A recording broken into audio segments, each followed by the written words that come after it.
안녕하세요. 예, 제가 우선 스크린 쉐어 하도록 하겠습니다. 예, 안녕하세요. 예, 제 이름은 김재열이라고 하고요. 저는 현재 토론토에서 소셜 워커 그리고 이제 사이코테라피스트로 일을 하고 있습니다.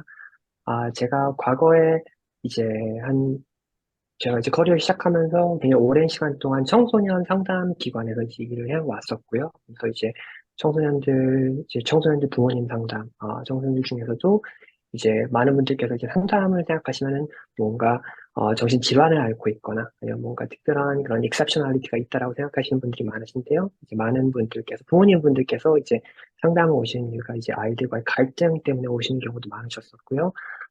이제 제가 오늘 다룰 이야기인 그런 디지털 세대, 그리고 이제 아이들의 스크린 타임, 이런 거에 대한 고민으로 오시는 경우도 굉장히 많았습니다. 그래서 제가 오늘 그런 거에 대한 이제 그 주제로 이야기를 해보려고 하는데요. 이제 제가 이제 뭔가 이런 세미나나 이제 워크숍을 하다 보면은 많은 분들께서 저한테 여쭤보시는 부분이 이제 이럴 땐 어떻게 해야 되느냐? 라고 이제 이야기를 하시다가 결과적으로 약간 상담처럼 넘어가는 경우가 있습니다. 그래서 제가 이제 어떻게 보면은 오늘 이제 받으시는 정보들, 제가 오늘 나눈 이야기들을 어떻게 좀 하나의 참고 사항이라고 생각해 주셨으면 좋겠고요. 이제 사실 부모님과 이제 모든 자녀와 모든 부모님께서 다르신 것처럼 이제 모든 상황이 조금씩 다를 수가 있고요. 그렇기 때문에 어떠한 문제를 받아들이셨을 때 어떤 식으로 대처하시는지, 그리고 그것이 해결책이 있다고 하더라도 그 해결책이 이제 단순하다고 하더라도 그것을 실천하는 경우가 어려운 경우가 많습니다. 그래서 이제 오늘 제가 이제 이야기를 할 내용을 조금은 참고하실 수 있는 그런 자리였으면 좋겠고요. 혹시라도 뭔가 조금 더 이런 거에 대해서 내가 정확한 도움이나 아니면 좀 서포트가 필요하다 하시는 분들한테는 뭔가 그런 지역 상담센터나 이런 걸 통해서 받으시는 것도 도움이 될 거라고 생각이 됩니다. 그리고 제가 또 한 가지만 오늘 제가 그 이야기를 시작하려고 하는 부분이요. 제가 오늘 이제 스크린 타임이라는 이야기를 그 term을 많이 사용을 할 텐데요.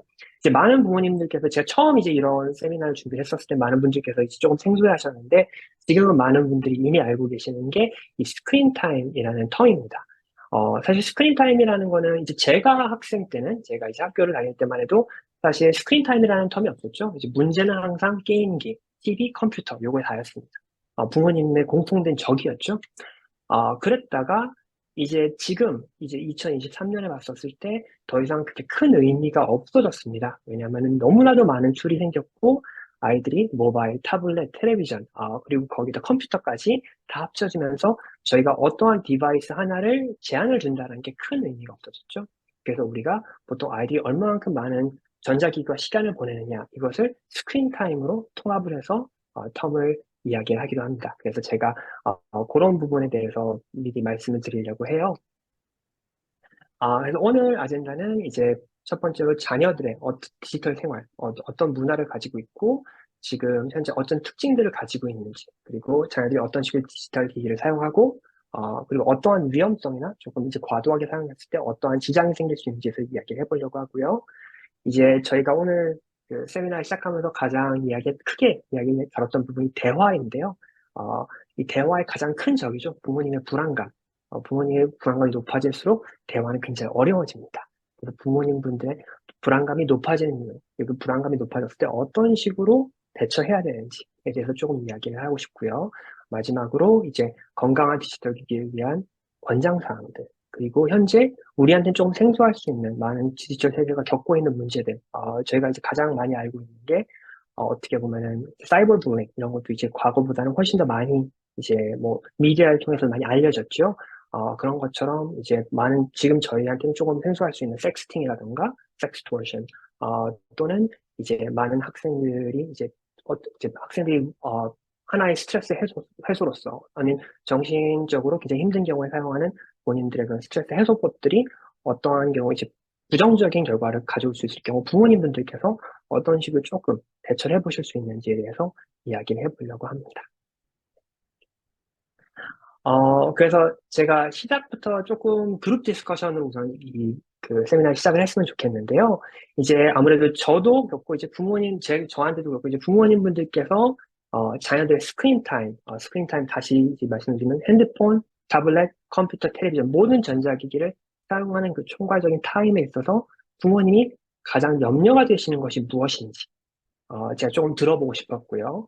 그리고 만약에 지금 현재 부모님분들께서 아니면 가족이 이미 이런 스크린 타임이 너무 지나치거나 또는 너무 이제 생활에 방해가 되기 때문에 어떠한 룰, 우리 가족의 어떤 방법 같은 거를 사용하시고 계신 게 있다라면은 어떤 것들이 있는지 조금 들어보고 싶었습니다.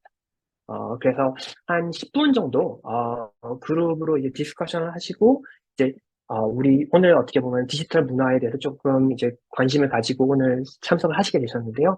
아이들의 스크린 타임, 디지털 기기 사용을 생각하셨을 때 가장 염려가 되는 것이 무엇인지, 그리고 현재 어떠한 대처법을 사용하고 계시는지를 한번 이야기해 보실 수 있는 시간이 되었으면 좋겠습니다. 어, 네. 그러면 제가 10분 정도, 네, 시간을 드리고요. 네, 그룹 하신 다음에 10분 뒤에 다시 모여서 이야기를 나눠보도록 하겠습니다. 네, 이제 다 브레이크아웃에서 나오신 것 같은데요. 아까 제가 이제 처음으로 말씀드렸던 질문들, 우리 자녀의 스크린 타임에 가장 염려되는 것은 어떤 것이 있는지, 그리고 우리 가족의 건강한 스크린 타임을 위해 현재 어떤 방법을 만약 사용하고 있다면 어떤 방법을 사용하고 있는지 제가 들어보고 싶습니다. 그래서 괜찮으시다면은 1조부터 제가 들어볼 수 있을까요? 너무 진지하게 많이 나눠주셨는데 대부분 가장 걱정하는 것이 이 사회적으로 관계성 그러니까 사람이 만나면 정도 오가고 눈빛을 마주보며 대화도 하고 그래야 하는데 너무 그 인간과 인간 안에 그 따뜻한 눈빛을 교환하면서 대화를 하면서 풀어가야 할 여러 가지 일들이 많을 텐데 그런 관계 맺기가 좀 힘들어하지 않을까. 그리고 자칫 중독이 돼서 굉장히 좀 자기만의 그 집중력도 떨어지고 아무튼 좀 막연한 두려움이 있다 이런 얘기도 하셨고 결국 어떤 사회생활이나 공부 어떤 그런 면에서 이해력이 떨어지고 또 학업에 지장이 있지 않을까 그런 점. 그다음에 어떤 중독이 되어서 폭력성을 또 갖게 되지는 않을까. 그런 전반적인 두려움 이런 것들 다 갖고 계시는 것 같아요. 네, 그리고 중독, 네, 말씀하십시오. 집안이 네.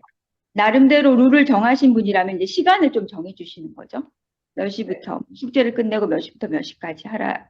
그리고 또 아빠가 IT 쪽 이런 분들은 체크업이 조금 가능하잖아, 아이들이. 네. 뭐 음악을 듣는데 몇 분을 사용하고 있는지, 뭘 보는데 조금 이렇게 체크업이 가능하잖아요. 그런 거 어린 아이들은 그런 것도 가능한 것 같아요.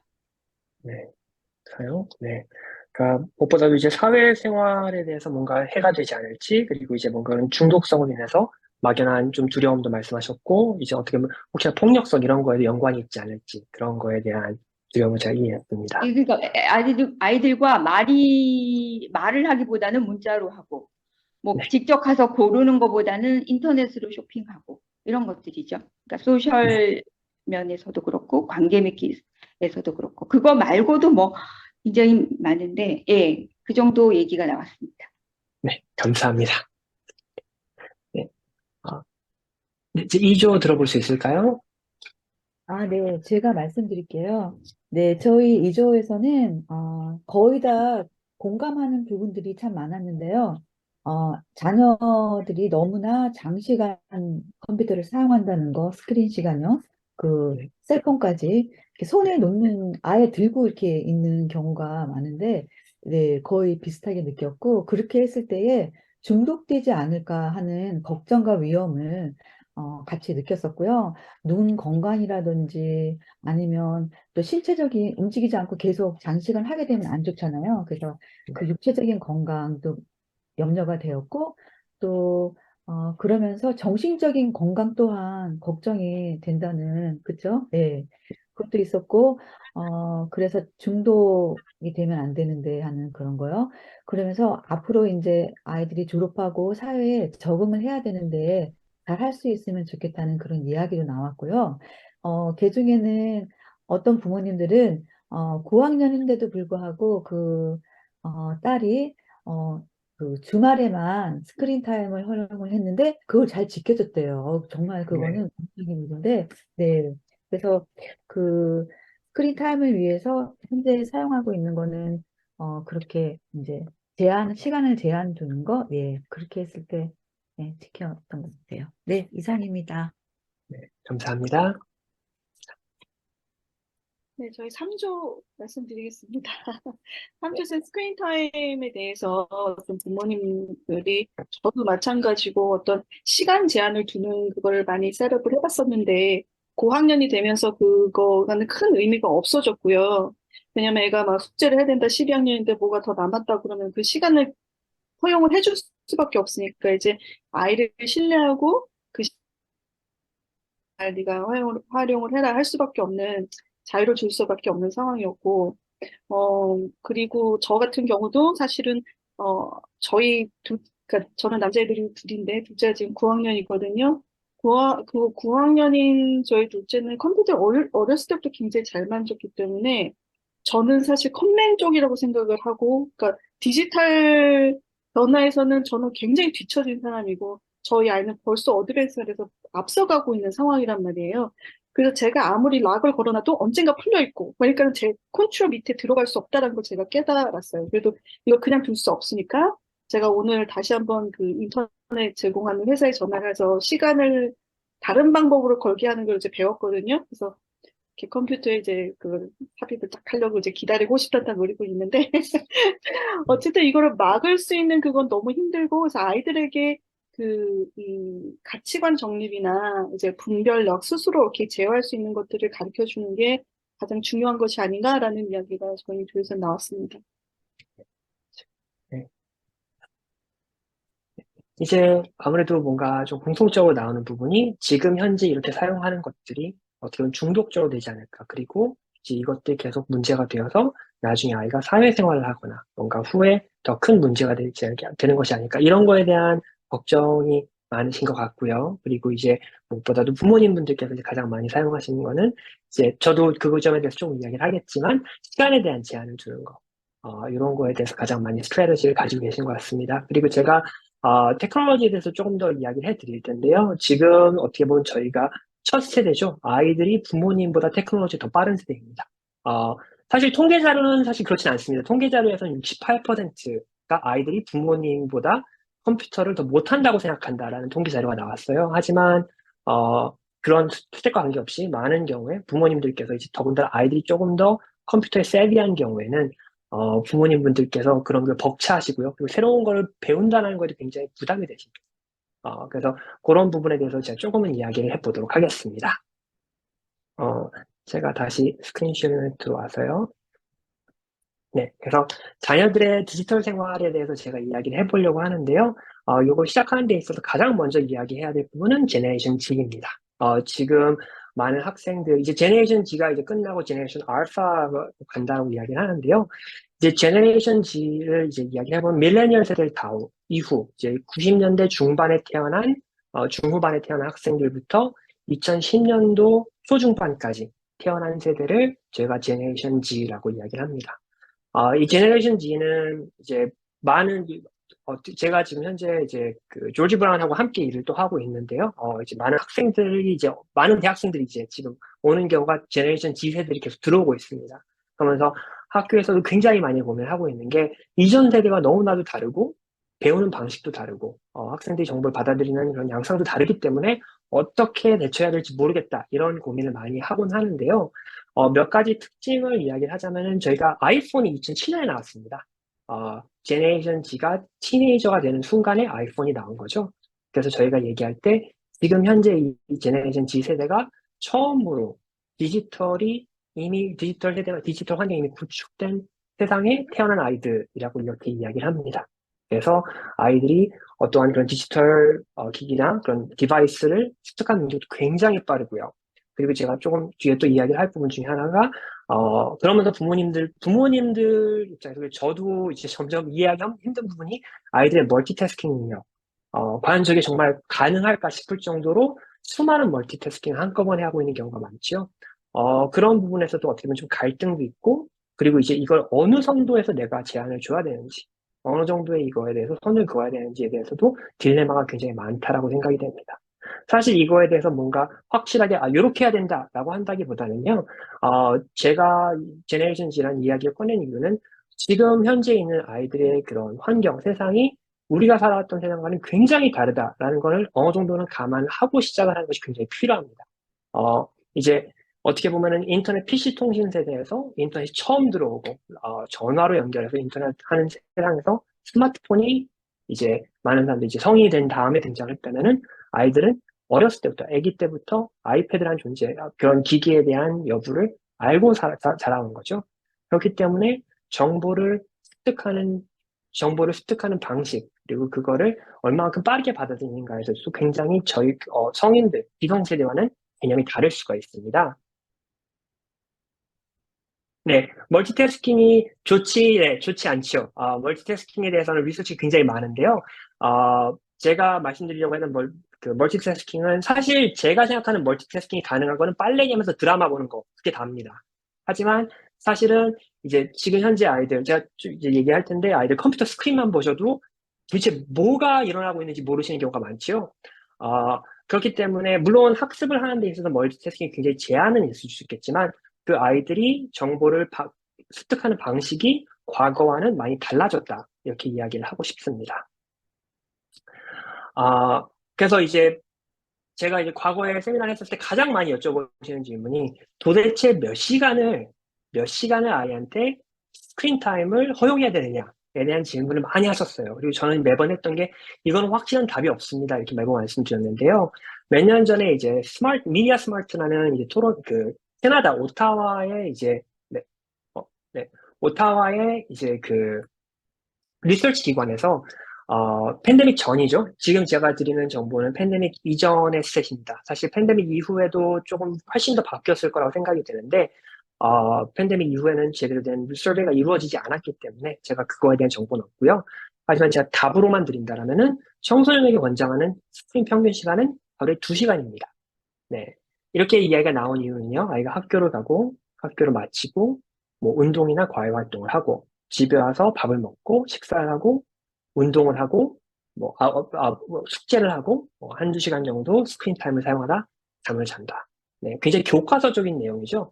네, 그리고 실제로 여기 밑에 나와 있는 것처럼 청소년들이 실제 이제 가족들 중에서 아이가 정말로 청소년이 하루에 2시간 정도를 지킬 수 있도록 그거를 정말 실제로 사용하는 집은 약 캐나다 가정 중 5%라고 합니다. 그러니까 95%가 이걸 지키지 못한다는 뜻이죠. 그리고 실제로 6세에서 17세 사이에 청소년들이 평균 사용하는 스크린 사용량은 약 5시간에서 7.5시간이라고 이야기를 합니다. 그리고 제가 아까 말씀드린 것처럼 이 스탯은 어디까지나 팬데믹 이전이기 때문에요. 팬데믹 이후로는 당연히 이 스탯은 훨씬 더 증가했을 거라고 생각을 하고 있습니다. 그러면 이 스크린 타임이 어떻게 보면 저희가 단편적으로만 봤을 때 어떤 것들이 이제 영향을 끼치는가, 아이 스크린 타임이 늘어나는 원인은 어떤 것이 있느냐, 이렇게 그 서베이를 했었을 때요.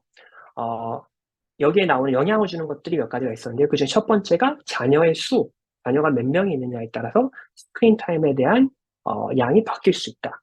그리고 가족의 연봉이 얼마나 되느냐에 따라서 영향을 줄 수 있고, 한부모 가정일 경우에 아이의 스크린 타임이 늘어나는 경우가 더 있고, 그리고 아이를 함께 돌봐주실 수 있는 가족 친척들의 여부에 따라서 스크린 타임의 양에 영향을 줄 수 있다. 이렇게 이야기가 나왔는데요. 이건 어디까지나 통계적인 자료고요.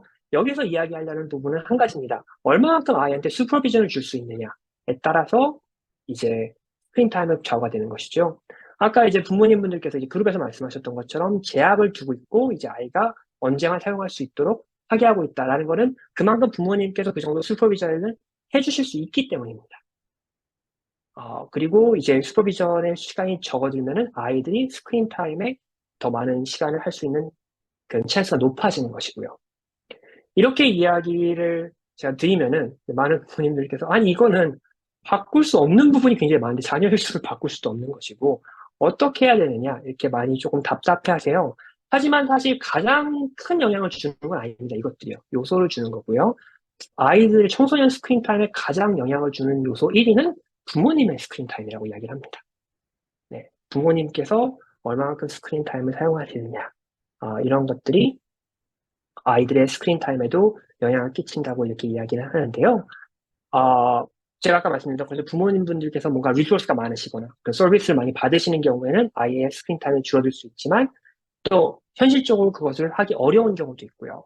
제가 옛날에 이제 상담을 했었을 때 부모님께서 이제 상담을 요청하셔서 자제분하고 제가 상담을 했었는데 부모님께서 상담을 이제 시작을 하는 데 있어서 아이가 너무 스크린 타임이 많아서 학교가 끝나면 잘 때까지 계속 컴퓨터 붙어만 앉아있기 때문에 이게 도저히 제어를 할 수가 없어서 뭔가를 해야 되는데 너무 답답하다 이렇게 말씀을 하시더라고요. 근데 이제 부모님 두 분께서 둘 다 맞벌이를 하시다 보니까 아이가 이제 학교를 끝나도 이제 혼자 집에 있는 경우가 많았고요. 그러다 보니까 부모님께서 슈퍼비전을 줄 수 있는 기회가 굉장히 적으셨습니다. 거기에 이제 아무래도 영어, 언어에 대한 그런 배리어도 점점 심해지시다 보니까 제재를 한다고 해도 어느 정도까지 할 수 있는지, 그리고 부모님께서 이제 아까 말씀하신 것처럼 이제 제재를 한다고 하더라도 아이들이 항상 기어코 뚫어내죠. 아이들 항상 방법을 찾아냅니다. 부모님께서 어떠한 제약을 걸어주셔도 어, 그걸 뚫어낼 수 있고요. 여기서 중요한 건 저는 부모님분들께서 그래도 그렇게 하시는 걸 저는 여전히 권장을 하는데요. 어, 아이들이 부모님께서 이제 어느 정도 제재를 하신다고 해도 몰래 사용하는 경우가 많고, 이제 부모님분들께서도 어떻게 보면 이제 직장 생활도 하시고, 이민도 하시면서 스트레스가 굉장히 높아지시기 때문에 스트레스를 해소할 곳이 많이 없으세요. 그러다 보니까 이제 TV도 보셔야 되고, 닥터 차정수도 보셔야 되고, 뭐 이런 것들을 많이 캐치업을 하셔야 되는데, 어, 그런 거랑 게임하고 같니? 이렇게 말씀을 많이 하십니다. 답답하시니까요. 그리고 이제 공부해야 되는 나이인데, 하지만 스크린 타임으로 봤었을 때 그 양은 얼마만큼 내가 사용하고 있는지 요거에 대해서 한 번 정도는 생각을 해볼 필요가 있다고 생각이 듭니다.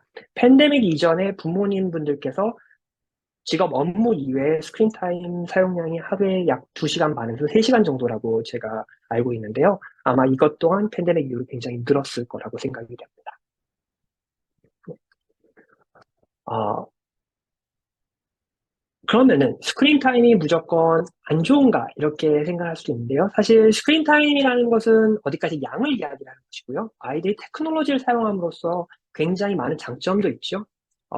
수많은 정보를 빠른 시간에 얻을 수 있다는 부분도 있고요. 그런 걸로 통해서 아이들이 자신들의 문제 해결 능력도 굉장히 빠르게 발전한 경우도 있습니다.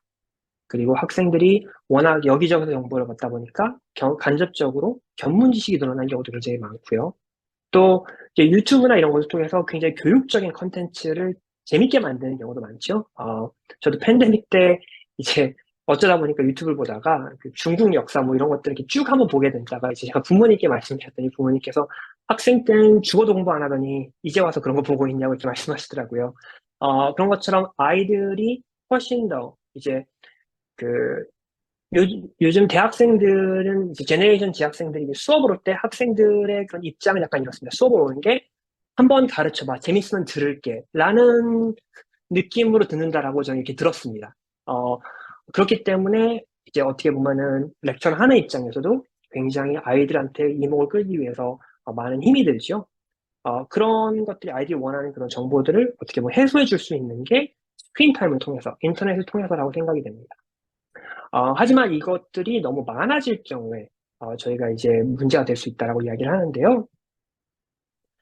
제가 의존도에 대해서 이야기를 하려고 할 때 부모님분들께서 이제 스크린 타임, 컴퓨터 사용, 모바일 사용하시면은 우선 부모님의 불안감이 확 올라갑니다. 그래서 제가 미리 말씀드린 게 이게 어느 정도냐. 제가 아까 2시간이라고 이제 말씀드렸잖아요. 하루에 권장하는 양이. 그렇다고 해서 부모님께서 그럼 오케이 내일부터 2시간 해야지. 네, 부모님하고 자제분하고 난리 나죠. 싸움 납니다. 그렇기 때문에 제가 이야기할 때 지금 상황이 얼마만큼 아이한테 영향을 주고 있는지, 지금의 스크린 타임이 얼마만큼 영향을 주고 있느냐에 따라서 그에 맞는 어느 정도 제재를 가는 게 필요하다고 이야기를 하는데요. 이제 제가 경도, 중도, 심화, 이거는 클리니컬한 데이터는 아니고요. 제가 어느 정도 약간 예로서 만들어 본 겁니다. 이제 경도라고 했었을 때 스크린 타임으로 방해가 되어서 이제 가족 간에 부모님과의 마찰이 생길 수가 있고, 또는 학업이나 수면에 조금 방해가 된다거나, 제 시간에 안 자려고 한다거나, 아침에 일어나고 조금 힘들어 한다거나, 이런 것들이 좀 경도라고 저는 이야기를 하고요. 대부분, 거의 모든 부모님분들께서 이런 경우는 겪으셨을 거라고 생각이 됩니다. 이제 이것이 중도, 뭐, moderate나 아니면 severe level, profound level로 가게 되면요. 이제 경도 증상 외에 학교를 정말 빠지게 된다거나, 아니면은 일상생활에 지장이 생긴다라고 하는데, 이제 생활 패턴이 변하죠. 낮과 밤이 바뀐다거나, 아이들이 뭔가 게임을 해야 되는데 제 친구들은 전부 다 유럽에 있기 때문에 저는 새벽에 일어나서 게임을 해야 된답니다.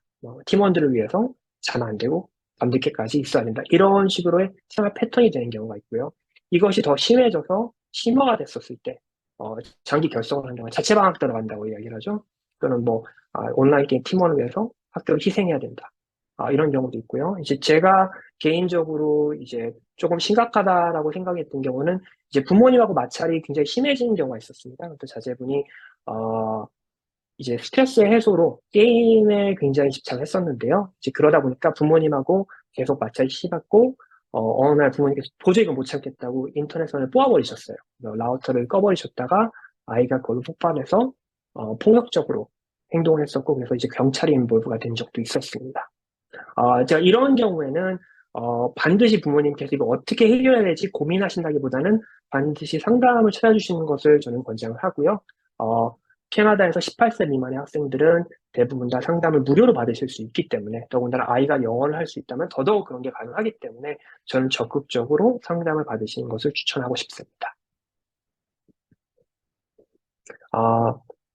네, 제가 너무 유해성만 이야기를 하는 것 같은데요. 조금 이제 몇 가지 유해성에 대해서 더 이야기를 해보자면요. 이제 스크린 타임이 가져오는 유해성, 이러면은 이제 많은 부모님께서 말씀하시는 거는 공부. 네, 공부를 안 하니까 이제 가장 크죠. 성적이 떨어진다. 이야기를 하는데, 사실 저희가 여러 가지, 아까 이제 말씀하신 것도 이제 신체 건강에 정신 건강에 어떤 영향을 끼치느냐 이런 말씀을 이제 하셨었는데, 이제 아이들이 스크린 타임에만 계속 있다 보니까, 물론 눈 건강에도 안 좋을 수 있고요. 비만에도 원인이 될 수가 있고, 스크린 타임에서 앞을 보내는 시간이 많아질수록 멜라토닌이 낮아진다고 하죠. 멜라토닌은 우리가 잠 수면을 유지하게 해주는 하나의 우리의 뇌에 있는 케미컬 중에 하나인데요. 이게 점점 낮아지다 보니까 잠을 들기도 힘들고 잠을 깊게 자는 거에도 좀 어려움을 겪게 됩니다. 그리고 학생들이 모바일 디바이스나 이제 그런 인터넷 할 때 정자세, 허리 꼿꼿이 세우고 게임하지 않죠. 잘못된 자세를 계속 유지하기 때문에 그런 것들이 척추 측만증이라든가 이런 식으로의 신체적으로도 영향을 끼칠 수가 있습니다. 어디까지나 이런 양이 굉장히 과도해졌을 때를 저는 이야기를 하는 건데요. 제가 또 한 가지 이제 이야기하고 싶은 부분은 우울감과 불안감에 대해서 조금 더 이야기를 하려고 합니다. 이제 저희가 한때 조금 이런 이야기를 한번 들어보셨는지 모르겠습니다. 우리가 점점 소셜 미디어를 사용할수록 우울증이 늘어난다. 이런 이야기가 있었는데요. 실제로 그 통계적으로 봤었을 때 소셜 미디어의 사용량과 우울감은 정비해야 한다라고 이야기를 합니다. 그런 이유가 소셜 미디어를 통해서 지속적으로 나의 삶과 다른 사람의 삶을 비교를 하게 되고요. 그걸로 인해서 상대적인 박탈감을 경험을 하게 되죠. 그리고 그런 상황을 계속 유지하게 될수록 우리는 우울감이 늘어나게 됩니다. 여기서 또 한 가지 저희가 한 가지 알아야 할 부분은 우리가 항상 우리가 없는 것을 다른 사람이 가지고 있는 것과 비교를 하는 습관이 있죠. 우리가 가지고 있는 것을 다른 사람이 없는 것과 비교하는 경우가 거의 없습니다. 항상 내가 없는 거에 대해서 비교를 계속 하기 때문에요. 그런 게 이제 어떻게 보면 우울감 증가에도 영향을 끼칠 수가 있고요. 또 한 가지는 제가 불안감에 대해서 이제 이야기를 하려고 하는 부분이 있는데요. 이제 불안감은 이제 제가 최근에 청소년들 이제 팬데믹 이후로 이제 이야기를 하면서 느꼈던 게 많은 학생들이 이제 요즘에 사용하는 그런 레딧, 어떻게 우리나라로 따지면 DC 인사이드 뭔가 그런 포럼 같은 건데요. 레딧이나 아니면 디스코드라고 한 번쯤은 들어보셨을 거라고 생각이 됩니다. 디스코드라는 그런 채팅 또는 보이스 채팅이 가능한 그런 서비스인데요. 이제 아이들이 관심사가 있어하는 게임이 될 수도 있고, 음악이 될 수도 있고, 자동차가 될 수도 있고, 정말 공부를 하는, 공부에 관심 있는 학생도 있고, 누구든지 그러한 서버를 만들어서 사람들이 모여서 이야기를 나누고 정보를 교류할 수 있는 사실은 굉장히 좋게 사용될 수 있는 공간입니다. 하지만 이제 아이들이 한동안 사회와 고립되고 팬데믹을 겪으면서 그리고 어떻게 보면 이런 소셜 미디어와 그 디스코드 같은 서버를 많이 사용하게 되면서 내가 다른 사람들하고의 이야기에서 멀어질까 FOMO라고 하죠. Fear of Missing Out. 고립공포감을 계속 느끼게 됩니다. 그래서 제가 최근에 학생 한 명하고 이제 상담을 했었는데 그 학생이 이제 본인이 여러 그 디스코드에 있는 채팅창에 들어가서 사람들하고 이야기를 하는데 혹시라도 내가 하루가 들어가지 않으면은 사람들이 이야기하는 거를 내가 놓칠까 봐. 그리고 그 대화에 끼지 못할까 봐. 라는 그런 항상 공포감을 느낀다라고 이야기를 하더라고요. 그래서 한편으로는 이런 거를 들어가기 너무 힘들고 또 지치면서도 한편으로는 내가 여기에 들어가지 않아서 혹시라도 이야기할 게 없어지는 다른 사람들한테 멀어지게 되면 어떨까 이런 공포감을 한꺼번에 가지고 있기 때문에요. 제가 불안감과 우울감을 항상 정비한다고 이야기를 합니다. 불안감이 해소되지 않은 상태로 계속 지속이 되게 되면은 우울감이 점점 늘어난다고 이야기를 하는데요. 이런 경우에도 어떻게 보면 내가 조금 다른 스크린 타임을 좀 조절할 수 있는 그런 툴이나 다른 스트래터지를 만들어 보는 것이 굉장히 중요합니다. 또 한 가지는 불안감 구멍이라고 제가 이렇게 적었는데요. 우리가 이제 한때 유머로 이야기했었는데 이제 저희가 혹시라도 몸에 뭔가 이상한 게 난 것 같다. 네, 머리가 조금 아프다. 과거에는 병원을 갔죠. 요즘에는 어떻게 할까요? 지식인을 갑니다. 네. 그럼 지식인에서 누군가가 막 뭔가 길게 써놓으면 뭔가 있는 것 같아요. 이 사람이 중학생이든 고등학생이든 의료 지식과 전혀 관련이 없던 뭔가 그럴듯하게 써놓으면 맞는 것 같습니다. 하지만 이러한 정보들을 계속 무분별하게 쓰다 보니까 오히려 이거에 대해서 불안감을 해소한다기보다는 그 우울감, 그 불안감을 점점 더 키우는 현상이 생기죠. 그래서 어떻게 보면 이렇게 계속 우리가 어떤 정보가 믿을 만한 것이고 어떠한 정보가 믿을 만하지 못한 것인지 이것을 이제 영어로 디지털 리터러시라고 이야기를 하는데요. 이런 것들이 아이들한테 굉장히 필요한 점이 하나라고 이야기를 합니다. 그리고 이제 최근 자료에서 나온 것 중에 하나도 아이들이 많은 경우에 어떤 것이 나한테 중요한 믿을 만한 자료인지 조금 의심되는 자료인지에 대해서 어떤 식으로 아느냐라고 얘기했을 때 가장 많이 아는 게 친구들과의 대화, 그리고 부모님과의 대화를 통해서 어떤 것들이 믿을 만한 것이고 어떤 것이 조금 한 번 더 의심해야 되는 것인지를 구별한다라고 이렇게 이야기를 합니다. 아, 제 또 한 가지 이제 이야기하고 싶은 부분은 접근성에 대한 고민인데요. 이 부분은 제가 굉장히 오래전부터 이야기를 부모님분들하고 이제 할 때마다 이야기했는데 아이는 부모님이 원하시는 대로 자라면 참 좋겠지만 그러긴 어렵습니다. 그리고 부모님께서는 이제 아이한테 좋은 영향을 주실 수 있고 또 부모님께서 이제 어떻게 보면 어느 정도 슈퍼비전을 하실 수 있지만 아이들이 학교나 친구나 이런 다른 외적인 요소를 통해서 받는 것들 그런 영향으로 변해가는 것들을 부모님들께서 다 컨트롤하실 수는 없으시죠. 그렇기 때문에 이제 저희가 한 번쯤은 고민을 해보게 되는 게 접근성입니다. 이 접근성이라고 말하는 것은 우리가 생각해보면은 셀폰, 모바일 디바이스, 그리고 컴퓨터, 이것이 굉장히 액세서블하죠. 항상 우리가 닿을 수 있는 자리에 있습니다. 제가 이 이야기를 했었을 때는 사실 그런 모바일 디바이스보다는 그냥 컴퓨터에 대한 게 많았는데 이제는 더 힘들어졌어요.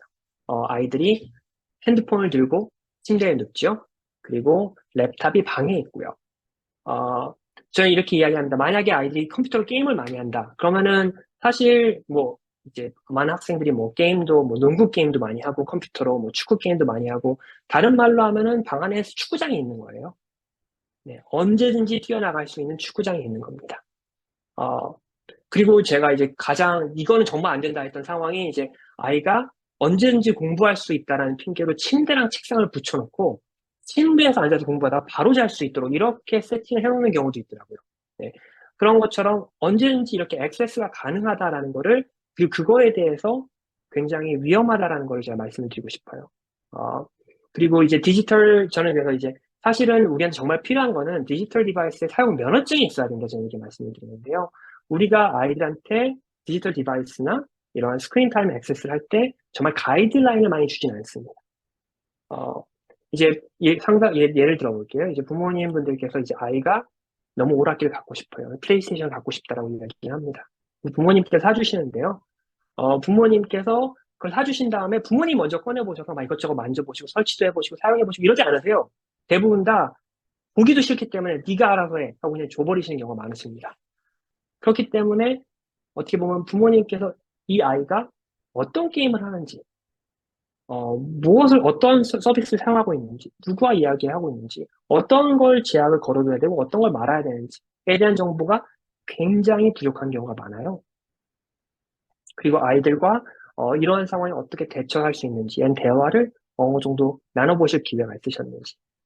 그래서 사실 이제 부모님께서 이제 또 하나 가장 많이 질문하시는 게 언제쯤 핸드폰을 사주는 게 맞는 나이냐? 언제쯤 우리가 슈퍼바이즈를 그만해도 되는 나이냐? 이렇게 많이 여쭤보세요. 사실 그거는 정말 아이마다 다릅니다. 이 아이가 어느 정도 핸드폰으로 리스폰시빌리티를 가질 수 있는 나이인지, 그런 사리분별력을 가지고 있는 나이인지를 판단하는 게, 그리고 그거는 어디까지나 대화를 통해서겠죠. 이제, 어, 아까 이제 폭력성 말씀하셨는데 제가 이제 단답형으로만 이야기를 하면은, 사실 비디오 게임과 폭력성의 그 연관성은 없습니다. 어, 직접적인 연관성은 없고요. 아이가 게임을 더 많이 한다고 해서 폭력성이 높아진다라는 거는 근거가 없는 주장이라고 이야기를 합니다. 제가 이제 아이가 이제 16세, 15세, 16세 이제 학생하고 이제 상담을 했었는데 이 학생이 이제 어떤 게임을 하고 있었습니다. 근데 그 게임이 굉장히 폭력적인 게임이었어요. 이제 성인들만 할 수 있는 게임이고 이제 도덕적으로도 굉장히 이제 봤었을 때 이거는 조금 심하다 싶을 정도로 잔인할 수도 있는 그런 게임이었습니다. 그래서 제가 이제 아이와 대화를 했었을 때 이런 게임을 매일 하는데 이게 재밌느냐? 재밌다. 너무 재밌고, 뭐, 이런 것도 할 수 있고, 이 게임에 대해서 막 여러 가지 설명을 합니다. 그래서, 너 나이면은 이런 게임을 해서 안 된다라는 걸 알고 있느냐. 그러니까 자기도 알고 있다. 그래서, 그러면 왜 안 된다라고 얘기를 하는 거 아니냐. 그러니까, 뭐, 이 게임에서 배울 수도 있고, 이제 안 좋을 수도 있으니까, 뭐 그런 것 같은데, 나하고는 상관이 없다고 생각이 든다. 난 안 그럴 거니까. 근데 이 학생이 이제 8살짜리 동생이 있었어요. 그래서 이제 동생하고 사이가 굉장히 좋아하는데, 제가 그래서 물어봤습니다. 그럼 동생하고도 이 게임을 하느냐? 그러니까 동생하고는 게임을 하지 않는데요. 그래서 제가, 아니, 왜 이 게임 그렇게 재밌다면서 동생한테 왜 게임을 같이 안 하냐? 이 게임은 동생이 하기엔 너무 어린 것 같다. 그렇게 이야기를 하더라고요. 그래서 너는 16살이, 15살, 16살인데 이 게임을 하도 괜찮고, 네 동생은 왜 안 된다고 얘기를 하느냐? 이렇게, 그러니까 동생은 이거를 봤었을 때 사리분별력이 없을 것 같다. 어떤 게 허구고 어떤 게 허구고 어떤 것이 사실인지를 분별하기 어려워할 것 같다. 나는 할 수 있지만 동생은 어렵다. 저는 사실 이게 굉장히 위선적인 말이지만 한편으로는 굉장히 좋은 이야기라고 생각했습니다. 아이가 게임은 어디까지나 게임이다라는 것을 인지할 수 있다라는 이야기가 되는 것이니까요. 그리고 그런 대화를 통해서 어떤 것들이 가능하고 어떤 것들이 안 되는 것인지에 대한 충분한 대화를 나눠보는 것도 하나의 스트래터지가 될 수가 있겠죠. 네. 그래서 제가 이제 접근성에 대한 고민을 하면서, 이제 너무나도 모바일 디바이스가 굉장히 억세스블 하기 때문에 우리가 몇 가지를 질문을 던져봐야 될 게 지금 현재 한번 체크리스트를 한번 해보셨으면 좋겠는 게요. 지금 현재 제가 이제 처음으로 드렸던 질문이죠. 우리 가족이 지켜야 할 스크린 타임 규칙. 제가 가족이라고 쓴 이유는요. 아이만 지키는 게 아니라 부모님께서도 함께 보여주실 수 있는 그런 스크린 타임에 대한 규칙이 있는지 없는지에 대한 이야기가 조금 있어야 된다고 생각이 되고요. 제가 예로 휴대폰 바구니라고 적었는데요. 이 휴대폰 바구니는 굉장히 많이 사용하는 그 방법 중에 하나입니다. 식사를 할 때나 뭔가를 할 때는 휴대폰을 한쪽에 다 담아놓고 가족들이 식사만 할 수 있도록 이렇게 규칙을 정해놓는 건데요. 이런 거와 비슷한, 뭐, 아까 몇 시부터 몇 시까지는 아무도 이제 모바일 기기를 사용하지 않고 시간을 보내보기, 이런 것들이 있는지에 대해서 한번 생각해 보셔야 될 것 같고요. 또 한 가지는 디지털 기기에 대한 제한이 지금 현재 어떤 것들이 있는지. 아이가 만약에, 뭐, 제가 아까 말씀드렸던 것, 컴퓨터가 침대 바로 옆에 있거나, 뭐, 아니면 잘 때도 휴대폰을 머리 맡에 주고 자는지. 가족들, 이제 부모님분들께서도 그러신 경우가 많으시죠? 이제 그럴 경우에 지금 현재 어떠한 제재를 가하고 있는지. 만약에 우리 집에 이제 어떠한 그런 라우터로, 아이들이 비디오 게임이나 그런 소셜미디어 할 수 있는 시간에 제약이 걸려 있는지 아닌지에 대한 것도 좀 생각을 해봐야 될 거고요. 마지막으로, 이제 아이가 게임을 얼마나 하나요? 아니면 아이가 스크린 타임을 얼마나 하나요? 죄송합니다. 네. 어떤 거를 사용하고 이제 얼마만큼 사용하느냐 이렇게 여쭤봤을 때 모르시는 경우도 굉장히 많습니다. 왜냐하면 트랙이 굉장히 불가능하거든요. 하지만 대략적으로 아이가 정말 얼마 정도 생각을 하고, 얼마 정도 사용을 하고 있는지. 사실 스크린 타임이라는 거는 앉아서 무엇을 해야지만 하는 것이 아니고요. 이제 아침만 봐도 아침에 가장 먼저 일어나 보는 게 셀폰이죠. 학교를 가는 길에도 보는 게 셀폰이고, 부모님이 운전하실 때 옆에서 앉아서 아이가 하고 있는 것도 핸드폰입니다. 이러한 스크린 타임에 대한 기기 사용량이 얼마만큼 있는지, 우리가 어느 정도 이거에 대해서 알고 있는지에 대해서 한 번쯤은 생각해 보는 게 필요하다고 생각합니다.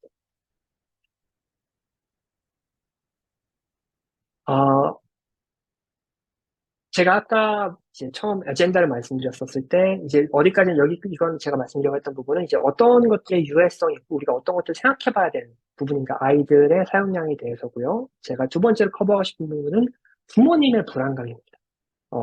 사실 부모님의 불안감이라는 게 아이들의 디지털 기기 사용에도 굉장히 큰 영향을 줄 수밖에 없는 게요. 첫 번째로는 부모님분들께서 이게 도대체 뭐가 어떻게 되는 건지를 모르시는 경우가 굉장히 많으세요.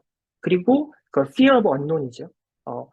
뭔가 걱정이 되는데 이게 뭔지는 모르겠고, 그러다 보니까 점점 불안감도 높아지시고요. 그리고 그런 대처를 어떻게 해야 될지 모르다 보니까 결과적으로는 참으시다가 극단적으로, 아니면 조금 뭔가 극단적인 그런 제재를 가하시거나 그런 식으로 아이들하고 더 마찰이 있는 경우도 있습니다. 부모님분들의 불안감이 높아진 이유를 생각을 해볼게요.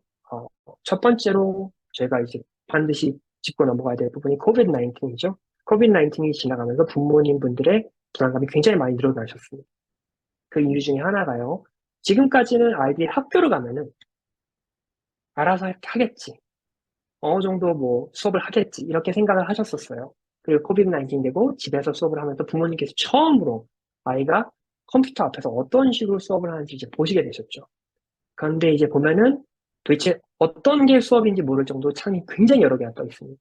음악도 들으면서 채팅도 하면서 웹서핑도 하면서 수업도 들으면서 사람들하고 이쪽 저쪽 창을 뜨고 얘기는 하고, 이러다 보니까 부모님께서는 아니 저런 식으로 공부가 안 될 텐데, 그리고 선생님도 저걸 모르고 있는데, 어떻게 보면 선생님들이 가지고 있던 책임이 부모님께 전가가 됐죠. 그래서 부모님께서 그거에 대한 책임감을 느끼게 되시고 그것은 고스란히 불안감이 되셨습니다. 과거에는 알아서 어느 정도 하겠지. 학교 끝난 이후에 커리큘럼만 이제 해주고 도와주면 되는데, 모든 것들을 다 핸들하시다니까 부모님의 스트레스가 굉장히 높아지셨어요. 이러다가 어떻게 되는 건 아닐까. 이러다가 아이가 적응 못하면 어떡하지. 그런 걱정이 굉장히 많으셨고요. 두 번째로는 이제 제가 처음에 말씀드렸던 것처럼 디지털 기기 트렌드가 굉장히 빠르게 바뀌고 있고요. 저희가 과거에 생각했던, 지금 아까 말씀드렸던 2007년에 아이폰이 나온 이후로 20년이 채 되지 않았지만 정말 테크놀로지는 굉장히 빠르게 바뀌었죠. 그리고 소셜미디어를 아이들이 사용하는 방식. 지금은 거의 모든 그런 어사이먼트가, 제가 이제 오늘 이걸 준비를 하면서 한 가지 굉장히 재밌게 봤던 게, 왓츠앱이라는 그런 우리나라 이제 카카오톡 같은 앱이죠. 왓츠앱을 공부로 사용할 때가 있다에 거의 100%의 학생들이 공부 숙제 공유나 이제 그런 것들을 물어보는데 왓츠앱을 사용한다라고 이야기를 했습니다. 이러한 트렌드. 하지만 저희 입장에서 봤을 때 아이는 그냥 채팅하는 거죠. 그렇기 때문에 부모님분들께서도 오해도 거치실 수가 있고요. 그런데 이제 아이는 공부하는 거다, 이거 하는 거다. 근데 부모님 입장에서는 그런 거 보실 수가 없기 때문에 그런 것도 하나의 불안감이 되시고요. 그리고 세 번째로 제가 적어놓은 게 자동적 사고라는 건데요. 자동적 사고라는 거는 우리가 불안한 생각을 자꾸 하는 연습을 하다 보니까 이 불안한 생각에 굉장히 익숙해지십니다. 뭐든지 운동을 자주 습관적으로 하면 몸이 건강해지는 것처럼, 불안감을 계속 연습을 하시면 굉장히 빨리 불안해지실 수 있는 능력을 가지시게 됩니다. 그래서 뭐만 일어나도 이렇게 되는 건 아닌가, 이러다가 아이가 어떻게 되지? 라는 생각을 굉장히 많이 가지시게 되는 경우가 있을 때요.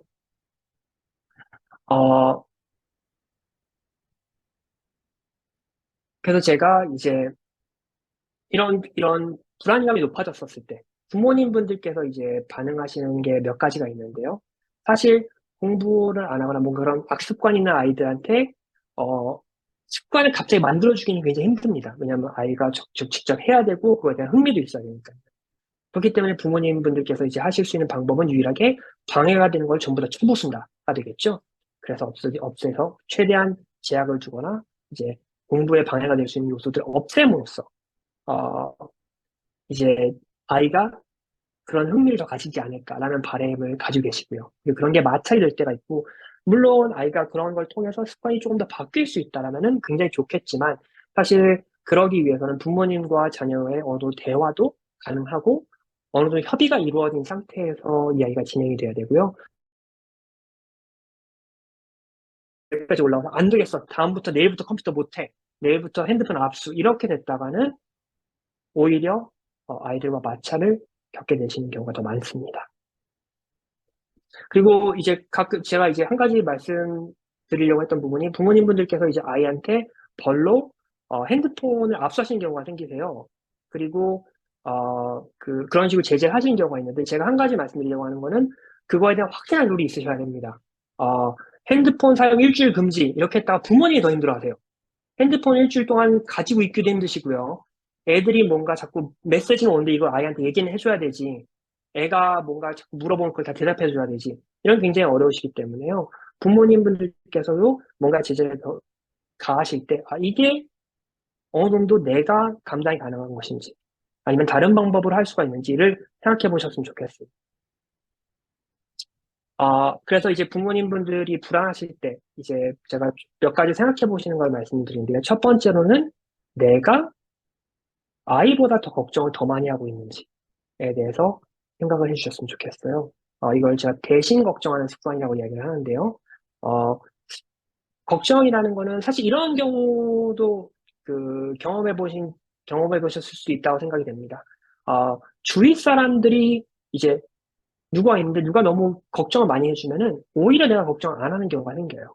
왜냐면은, 저 사람이 걱정을 대신해주고 있기 때문에 내가 그거에 대한 부담감을, 그거에 대한 책임감이 다른 사람에게 전가가 되는 것이죠.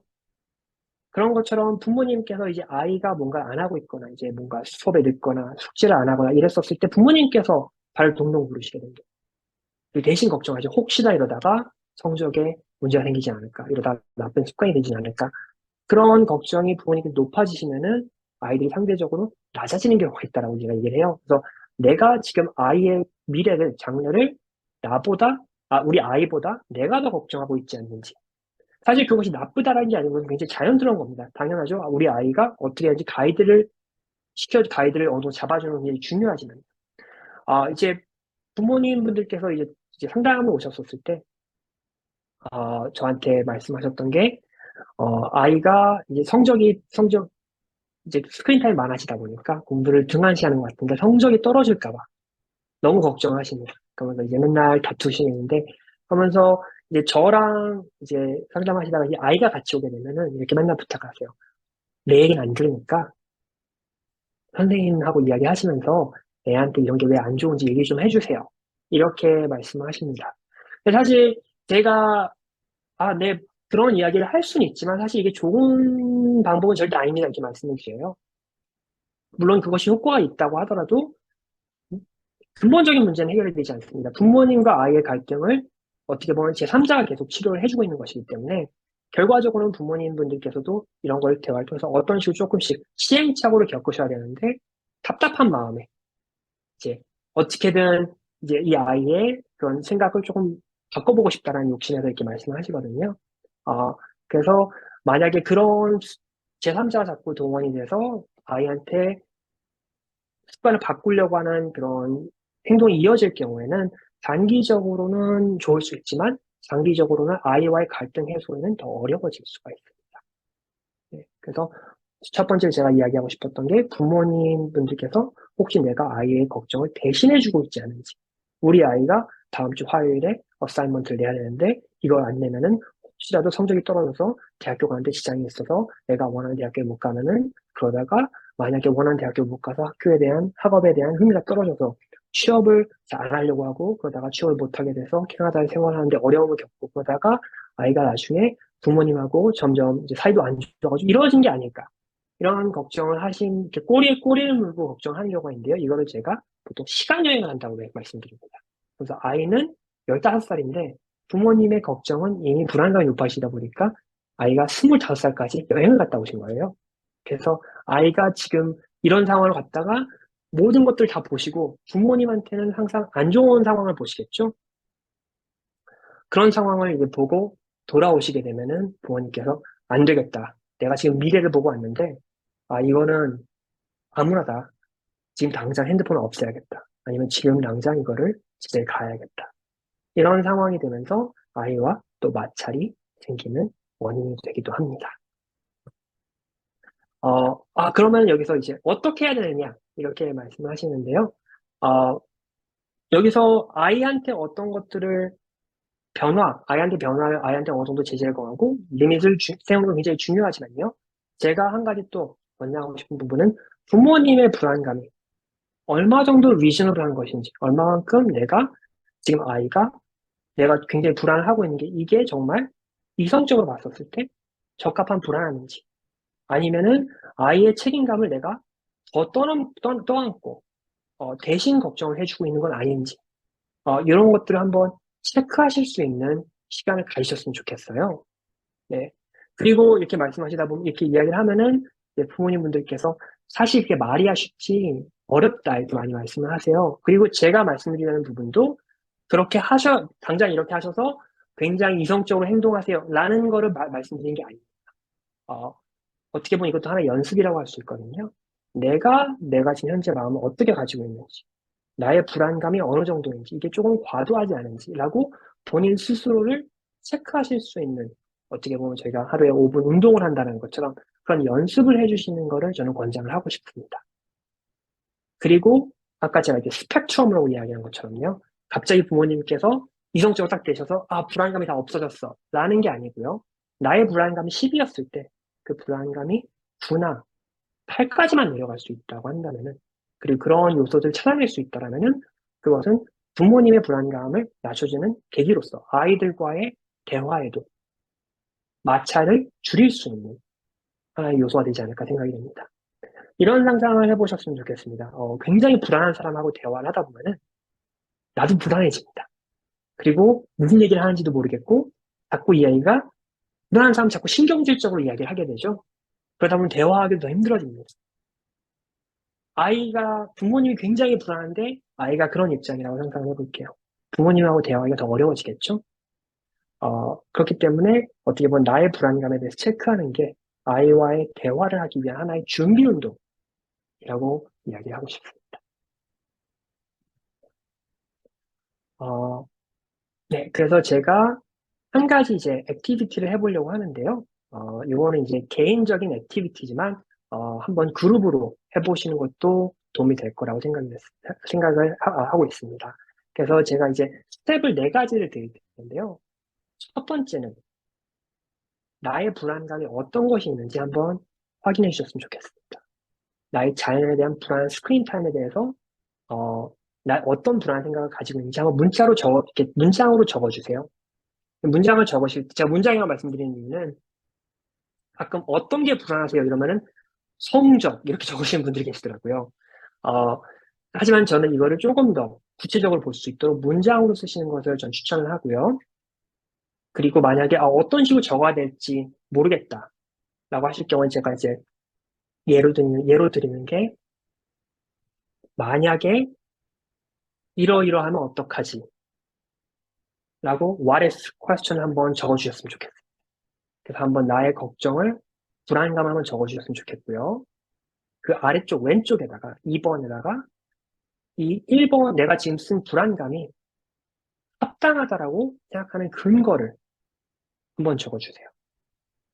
이렇기 때문에 아이가 지금 많이 사용하고 있기 때문에 뭐 이렇게 불안하고 있다. 뭐 최근에 뭐 성적이 떨어졌기 때문에 뭐 불안하다. 이런 것들 한번 근거를 적어주시고요. 그 근거를 다 적으신 다음에 그 옆에다가는 이 불안감과 상반된 근거들을 한번 생각해 주셨으면 좋겠어요. 만약에 이 불안감이 사실이 아닌 그런 근거가 되는 게 있을까? 예를 들어서, 뭐, 최근에 아이가 아까 성적은 안 좋다고, 성적이 최근에 떨어졌지만, 뭐, 수업은 매번 제때제때 가고 있고, 뭐, 이번에 뭔가 좀 안 좋았지만, 오버로 봤을 때 금년에, 여러 가지, 뭐, 성적 오버로 봤었을 때 좋은 성적 유지하고 있고, 뭐, 아니면은, 아이가 최근에 뭐, 물론, 스크린 타임 많이 하고 있지만, 뭐, 반대로 또 생각해 봤었을 때는 아이가 다른 액티비티나 이런 거에도 아니면 친구들하고 어울리는 활동도 충분히 하고 있다. 이런 것들을 양쪽에서 다 적어주실 수 있는. 보통 3번을 제일 힘들어 하십니다. 왜냐하면은 단점은 굉장히 빨리 잡아내시는데요. 아예 상반된 거는 생각을 잘 많이 안 해보셨기 때문에. 그래서 한번 이거를 약간 운동하는 느낌으로 내가 근육을 키운다. 아예 내 불안감에 상반될 수 있는 근거를 찾는 연습을 한다. 이런 식으로 한번 적어보시고요. 이게 다 맞춰지셨을 때 1번, 2번, 3번을 쭉 한번 보시면서 그 1번의 불안감을 내가 조금 다른 문장으로 바꿔볼 수 있을지. 만약 우리 아이가 뭐 게임을 많이 해서 제가 아주 간단한 뭐 대학을 못 가면 어떡하지? 이렇게 적으셨었는데 나중에 이제 이후 정리를 다 하신 다음에 물론 아이가 조금을 많은 것도 사실이고 내가 걱정하는 것도 사실이지만 이러한 근거들을 사용했을 때 아이가 충분히 좋은 태도를 유지하고 있다. 이런 식으로 뭔가 극적인 변화가 아니라고 하더라도요. 이러한 나의 불안감을 조금만이라도 문장으로 바꿀 수 있는. 저는 그리고 직접 한번 써보시는 걸 항상 권장하는 게요. 이런 불안감을 머릿속에 되뇌으시는 거는 수학 문제를 암산으로 푸는 거랑 같다고 저는 말씀드립니다. 직접 써보셨을 때 이것이 도움이 된다라고 말씀드리거든요. 그래서 괜찮으시다면은 제가 한 10분 정도 잠깐 그룹으로 이제 요거를 한번 인디비주얼 액티비티를 해보셨으면 좋겠고요. 만약 괜찮으시다면 디브리프를 해보신 다음에 제가 다시 모여서 나머지 진행을 하도록 하겠습니다. 네, 다 나오신 것 같네요. 네, 제가 지금 그 시간상 지금 좀 빠르게 진행을 하려고 하는데요. 혹시 요 액티비티 하시면서 뭔가 궁금하신 거나 질문이 있으셨을까요? 네, 그럼 제가 조금 우선 나머지 렉처 진행을 하도록 하고요. 혹시라도 질문이 있으면 제가 마지막에 다시 받도록 하겠습니다. 네, 그래서 이제 어떻게 보면 제가 지금 말씀드렸던 부분이 네. 이제 부모님께서 가지고 계신 불안감, 그리고 어떤 아이들한테 어떤 영향을 끼치고 있는지 이야기했는데요. 이제 건강한 스크린 타임을 위해서 권장사항을 조금 이야기해 보려고 합니다. 사실 권장사항이라는 거는 이제 여러 가지 저희가 셋업을 할 수 있겠지만요. 뭐 어떤 식으로 전혀 보호 기능을 설정을 배운다거나 아니면 아이들한테 조금 더 그런 함께 세울 수 있는 규칙을 만든다거나 이런 게 있지만 가장 기본적으로는 두 가지 기본적인 게 베이스 깔려야 됩니다. 하나는 아이와의 대화가 어떻게 진행이 되고 있는지. 그 대화에 대해서 조금 이제 후에 이야기를 할 텐데요. 그리고 이 문제를 빨리 해결해야겠다. 아이가 뭔가 그런 스크린 타임이 너무 높았었을 때 아이한테 이걸 어떤 식으로 해결해야 될까? 이 점보다는 지금 아이가 왜 스크린 타임에 더 많은 시간을 할애하게 될까에 대해서 한 번쯤 궁금증을 가져봐 주셨으면 좋겠습니다. 부모님분들께서 이제 뭐 옛날에 제가 비디오 게임에 대해서 한참 이야기를 많이 했었을 때는 비디오 게임이 공부 성적 저하의 원인이다 이렇게 말씀하시는 경우가 있는데요. 저는 이렇게 이야기를 많이 하는 편입니다. 사실 뭔가 소셜미디어나 이런 걸 중독이 된다거나 시간을 많이 본다는 건 어떠한 현상에 대한 결과라고 저는 보통 말씀드립니다. 어떠한 문제에 의해서 그 사람이 이제 다른 교우 관계에 문제가 있거나 아니면 집안에서의 스트레스, 아니면 부모님과의 그런 불화, 이런 것들도, 어떻게 보면 아이가 스크린 타임을 더 사용하게 되는, 더 단절이 되어서 이야기에, 어떻게 보면 그런 스크린 타임을 사용으로써 스트레스를 풀려고 하는 결과로 볼 수도 있습니다. 사실 이게 계란이 먼저냐, 닭이 먼저냐, 이런 이야기로 더 진행될 수도 있다고 생각이 되는데요. 아이가 뭔가 스크린 타임이 너무 심하다면 이 원인을 어떻게 해결해야 될까라기보다는 이게 어째서 아이가 자꾸 이렇게 스크린 타임을 많이 사용하게 될까? 어떤 것이 자꾸 원인이 되고 있을까에 대해서 궁금증을 한번 가지셨으면 좋겠습니다. 우선은 제가 건강한 스크린 타임을 위해서 가족들이 해보실 수 있는 권장사항을 몇 가지 이야기해 보려고 하는데요. 첫 번째는요, 제가 미리 말씀드렸던 것처럼 가족이 함께 지켜야 할 스크린 타임 규칙을 함께 정하는 것입니다. 제가 함께라고 말씀을 드리는 게요, 이제 부모님분들께서 이제 참다 폭발하셔서 내일부터 1시간 만에 이러면은 이제 보통 실패를 하죠. 항상 아이와 먼저 대화를 하시면서 조금은 협상을 하는 것이 필요합니다. 왜냐하면 부모님이 생각하시는 기준과 아이가 생각하는 기준이 굉장히 멀 때가 많아요. 그리고 이것을 부모님께서 강제를 하신다기보다는 아이와 이야기를 하면서 이 시간을, 이런 예가 있습니다. 아이가 새벽 1시, 2시까지 맨날 게임을 한다라고 생각을 해볼게요. 맨날 컴퓨터 앞에 앉아있는데. 부모님께서 이거를 9시나 10시로 옮기고 싶어 하세요. 이게 생각보다 쉽지가 않습니다. 3시간을 줄인다는 것 자체가요. 아이가 별의별 그, 그, 그, 핑계를 다 댑니다. 친구들이 그때 하고, 이때밖에 시간이 없고, 이때 친구들이 나를 필요로 하고, 내가 꼭 필요한 순간이면서 이러면 내가 친구들을 잃을 수도 있고, 학교 생활을 지장해서 정말 많은 핑계가 다 나오는데요. 제일 중요한 거는 이 규칙을 지킨다는 것보다는 지금 현재를 줄인다라는 거에 더 저는 중점을 주셨으면 좋겠어요. 그래서 만약에 아이가 1시간만이라도, 뭐, 아니면 뭐 30분, 1시간만이라도 조금 더 부모님과의 합의하에 스크린 타임을 주는 것을 규칙을 함께 정할 수 있다라면은 저는 그것부터 시작을 했으면 좋겠고요. 이제 이런 협상을 점점 그래주얼리 하게 하는 게 어렵다. 이렇게 말씀을 하실 때가 많은데요. 그러기 위해서는 항상 중요한 게 아이가 좋은 행동을 했었을 때, 부모님께서 원하시는 아이들 행동했었을 때 그걸 항상 아이한테 상기시켜 주시고 칭찬해 주시는 게 굉장히 필요합니다. 자, 그 부분은 나중에 다시 이야기를 하도록 하고요. 두 번째로는 모든 전자기기의 자녀 보호 기능 설정법을 배우는 겁니다.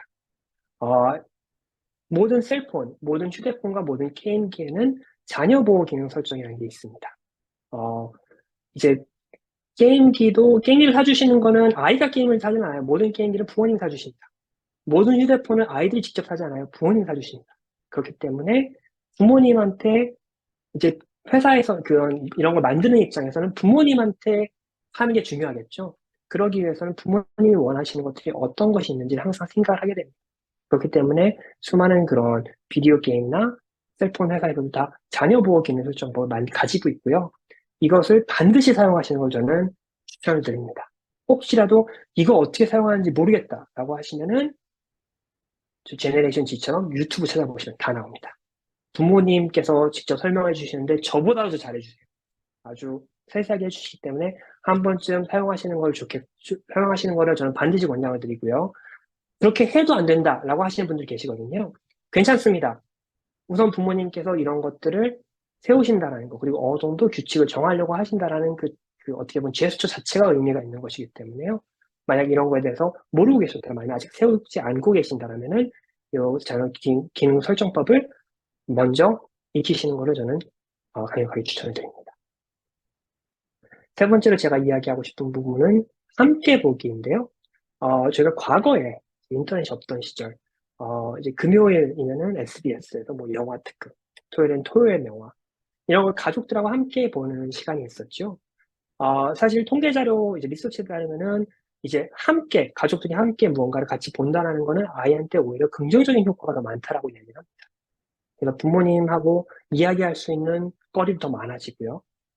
공통적인 화제도 만들 수 있는 기회가 되기 때문에 아이들과 함께 볼 수 있는 영화라던가 드라마 이런 것들이 있다라면은 아니면 일주일에 한 번 정도, 2주에 한 번 정도 시간을 정해서 이 시간은 함께 영화를 보는 시간 이런 것들을 만들어내실 수 있다라면은 건강한 스크린 타임에도 도움이 될 수가 있고요. 부모님과 자녀 간에 대화할 수 있는 그런 기회도 더 늘어난다라고 저는 생각을 합니다. 그래서 함께 보기 한번 고려해 주셨으면 좋겠고요. 이제 자녀분들하고 이제 이야기의 두 번째는 이제 제가 나머지 두 가지는 이제 온라인과 오프라인 친구에 대해서 이제 알아보시는 거. 그리고 어떤 소셜 미디어를 사용하는지, 어떤 게임을 누구 하는지 관심을 가져보시는 겁니다. 요즘에는 어떤 게임을 하는지 사실 부모님분들께서 아이가 어떤 게임해요? 폭력성이 높은 총 쏘고 사람들 죽이고 아이고 못 보겠다 이런 말씀을 많이 하세요. 아이가 어떤 게임을 하는지 혹시 그런 거에 대해서 조금 관심을 가지고 이야기해 보실 기회가 없으셨다라면은 한번 아이한테 그런 거에 대해서 들어보실 수 있는 사실 제가 들어도 재미없는 경우가 많습니다. 하지만 이제 조금 한 번쯤은 우리 아이가 이런 거에 관심이 있구나. 사실 게임이라는 게 사실 유해하다고 하지만 그 게임에 대한 가치관도 굉장히 많이 변했죠. 과거와는 다르게. 정말 연령대가 과거에는 청소년들, 남자아이들만 하는 게임이었다면 지금은 그 스펙트럼도 성인까지, 그리고 남성, 여성, 남녀노소를 불문하고 굉장히 많은 사람들이 게임을 하고 있습니다. 이러한 게임 어떠한 것들을 가지고 있는지 그런 거에 대해서 조금 관심을 가지고 이야기를 하실 수 있다라면은 저는 그런 것도 아이의 대화의 시작을 하는데 한 가지 그런 또 주제가 될 수 있지 않을까 이렇게 생각이 되거든요. 어린아이들일수록 아이가 부모님께서 그런 관심을 보이시면은 신나서 이야기를 하는 경우가 많습니다. 그리고 그런 주제를 통해서 이제 이야기를 하다가 다른 이야기도 함께 부모님께서 이제 원하시는 그런 토픽과 그런 주제도 같이 이야기를 하실 수 있는 기회를 또 만드실 수 있는. 그래서 이 5가지 규칙을 함께 정하는 것, 자녀 보고 설정법 배우는 것, 함께 보기, 그리고 오프라인과 온라인 친구들. 이제 부모님분들께서 이제 그런 이야기를 하실 때가 있는데요. 온라인으로 사람들 만난다. 그러면은 영양검지 그만하고 나가서 사람 좀 만나라. 뭐 좀 해라. 이렇게 말씀을 하세요. 그러면은 아이 입장에서는 당연히 얘기하고 싶어지지 않습니다. 부모님 입장에서는 걱정이 되시니까 하시는 말씀이죠. 아유, 저렇게 되면 아이가 많이 못 만날 텐데 라고 걱정하시는데 그 걱정을 표현하시다 보니까 아이와는 대화가 단절이 되는 상황이 생깁니다. 그렇기 때문에 아이가 오프라인 친구든 온라인 친구든 사실 오프라인 친구일 경우에는 부모님이 누군지 아시는 게 더 중요하다고 생각이 돼요. 이 사람을 정말 실제로 아는 사람인지 온라인 세이프티에 대해서 굉장히 중요하기 때문에 오히려 그런 대화를 조금 도모하실 수 있는 기회를 만드는 게 중요하다고 생각이 됩니다. 이 부분과 관련을 해서요. 제가 디지털 세대가 겪을 수 있는 문제들에 대해서 간략하게 이야기를 해보려고 합니다. 이 부분에 이 부모님분들께서 조금 어떻게 익숙하지 않으신 부분도 있을 거라고 생각이 되고요. 불편하신 부분도 있을 거라고 하지만 굉장히 중요한 부분이기 때문에 조금 더 이야기를 해보려고 하는데요. 디지털 세대 제네레이션 X가 겪고 있는 문제들 중에 하나가 자해입니다. 그 사실 자해라는 거는 지금 이제 우리가 이야기를 하지 않고 아이들도 부모님께 이야기를 꺼내기 굉장히 어려워하고요. 하지만 캐나다에서 14세에서 24세, 21세, 그러니까 청소년부터 청년 사이에 5명 중에 1명은 자해를 한 경험이 있다라고 이야기를 합니다. 네. 지금 제가 그 질문하신 거는 제가 나중에 그 질문에 따로 답변을 다시 해드리도록 하겠습니다. 네. 그리고 이제 13세부터 아이들이 그 자해를 시작하는 경우가 있다라고 하게 되는데요. 보통 남성보다는 여학생들이 자해를 하는 경우가 많습니다. 그리고 아이가 자해를 했다라는 사실을 이제 부모님분들께서 먼저 아신다기보다는 학교를 통해서 알거나 학교에서 전화 오면서 아신 경우가 제일 많고요. 또는 상담소를 통해서 또는 친구들을 통해서 이제 알게 되시는 경우가 많습니다. 부모님분들께서는 가장 먼저 리액션이 걱정부터 하시고 이거 어떻게 해야 되지? 이렇게 고민하시고 이제 왜 그랬니? 왜를 많이 알고 싶죠. 도대체 뭐가 문제여서 자해를 하니? 이렇게 생각을 이렇게 어떻게든 해결을 해보시려고 생각을 많이 하십니다. 물론 그 마음도 당연히 이해를 하고요. 굉장히 중요하지만 아이가 자해를 했었을 경우에는 이것이 잘못되었다는 것을 나무라기 전에 부모님께서 걱정하고 있다는 것을 충분히 표현하시는 게 굉장히 중요합니다. 그리고 이제 보통 저희가 세이프티 플랜을 이제 만들게 되는데요. 이제 이런 경우에 부모님께서 이제 아이한테 혹시라도 안 좋은 생각이 들거나 그런 생각이 있었을 때 부모님한테 얘기를 한다면은 아무것도 묻지 않고 도와만 주겠다. 이거에 대해서 전혀 일절 물어보지 않겠다. 하지만 이야기를 해줬으면 좋겠다. 이런 대화를 조금 해보실 수 있다라면은 그래서 아이가 부모님께 이야기를 꺼내는데 조금이라도 부담감을 낮출 수 있다면 저는 그것은 좋은 것이라고 생각이 됩니다. 그래서 만약에 아이가 자해를 한다는 것을 인지하셨을 경우에는요, 부모님께서 제일 중요한 것은 해결보다는 위로가 가장 먼저 있어야 될 것이고요. 몇 가지 제가 적어본 거는 아이가 우울감이나 스트레스를 가지고 자해를 했다는 걸 인지하고 어떤 도움을 받을 수 있는지, 상담이 필요할지 학교와도 연락을 해서 만약에 우리 아이가 이런 상황인데 어떤 도움을 청해야 되는지 이야기해 보시는 것도 중요하고요. 응급처치 방법, 응급처치 어느 정도, 만약에 아이가 그런 행동을 보이는 경우가 있다면은 저희가 이제 의도적으로 이렇게 이야기를 합니다. 집에 있는 모든 날카로운 것들 다 치워주세요. 라고 말씀을 드려요. 그러면은 부모님분들께서는 네네 라고 말씀하시지만 조금 이게 말이 되나? 이런다고 이게 의미가 있나? 이렇게 생각하시는 분들이 계십니다. 저는 이렇게 말씀을 드려요. 이걸로 갑자기 아이가 정말로 자기가 무조건 자위를 해야겠다 그럼 정말 할 수도 있습니다. 하지만 부모님께서 이렇게 행동을 하시는 거, 그런 걸 보여주신다는 것 자체만으로도 의미가 있기 때문에, 저는 만약에 그런 종류 플랜을 하시고, 아이가 조금이라도 그런 뭔가 자꾸 자위를 하는 상황을 보이고, 부모님께서, 이거는 좀 문제가 있을 것 같다라고 생각이 된다면, 걱정이 되신다면 반드시 911에 전화를 하시거나, 아이를 이머전시에 데려가셔야 됩니다. 이머전시에 데려가면 어떻게 되나요? 이렇게 물어보시면은, 우선은 가시면 무한 대기가 됩니다. 대시면서 한 4, 5시간 기다리시는 경우도 있고요. 하지만은 대기 끝에는 반드시 사이카이트리스트, 정신과 의사와 만날 수 있는 상황이 되고요. 정신과 의사가 상황 이야기를 했었을 때 이 아이가 생각보다 위험할 수 있다. 내가 부모님이 생각하는 것 이상으로 위험할 수 있다. 그런 경우는 바로 입원이 되고요. 만약 그런 게 아닌 경우에는 부모님께 어떤 식으로 응급처치를 하는 것이 필요한지 가이드를 주시게 됩니다. 그래서 그런 정보를 얻을 수 있는 것만으로도 의미가 있기 때문에요. 그리고 부모님께서 이제 아이를 이머전시로 데려갔었을 때 아이도 부모님께서 이거에 대해서 굉장히 진지하게 생각하시는구나. 너는 왜 그랬니? 그러지 말아야지. 뭐가 부족해서 이래. 이런 게 아니라 부모님께서 내가 지금 얼만큼 심각한 상황인지를 인지하고 계시는구나. 라는 걸 보여주는 의미도 있다라고 저는 말씀드립니다. 그래서, 부모님께서 이제 사랑한다라는 표현, 저희가 이제 아무래도 많이 아끼게 되죠.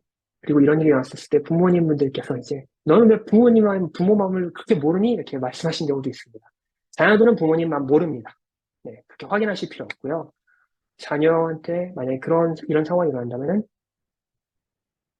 조건에 상관없이 부모님께서 걱정하신다는 거, 그리고 이거에 대해서 캐묻지 않겠다라는 거를 표현해 주셨으면 좋겠어요. 제가 다음 하나로 또 이야기하고 싶은 부분은요, 섹스팅이라는 건데요.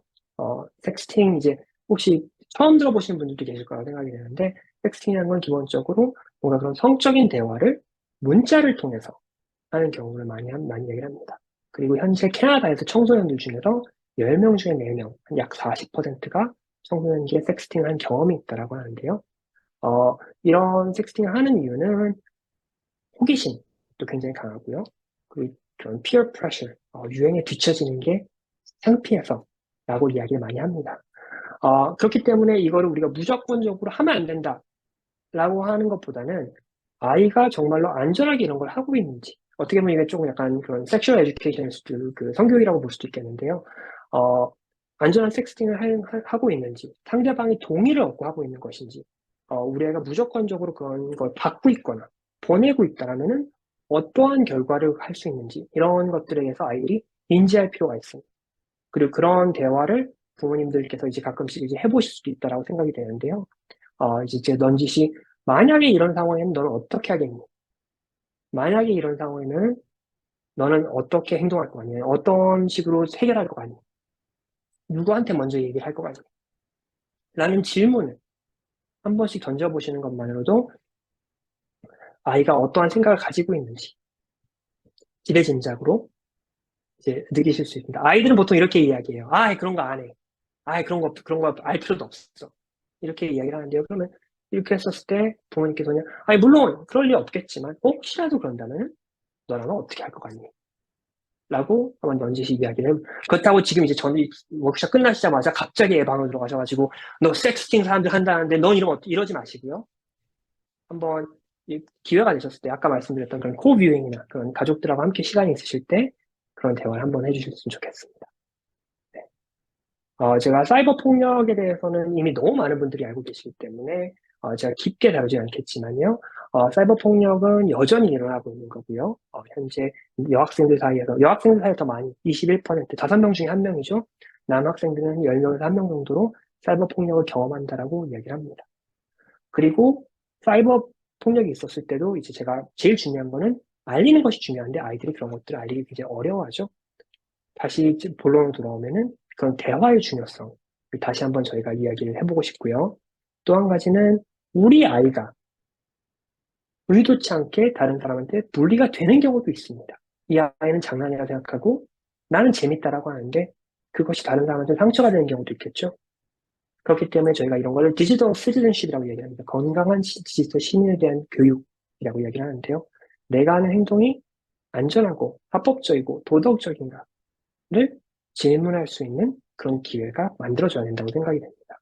이런 것 또한 대화를 통해서 나눌 수도 있고요. 지금 현재 캐나다에서는 디지털 시티즌십이라는 것을 학교에서도 여러 방면으로 이야기를 나누고 아이들도 많이 이 점에 대해서 상기를 하고 있다라고 이야기를 합니다. 마지막 한 가지로 제가 이야기하고 싶은 부분은 네, 섹스토션이라는 건데요.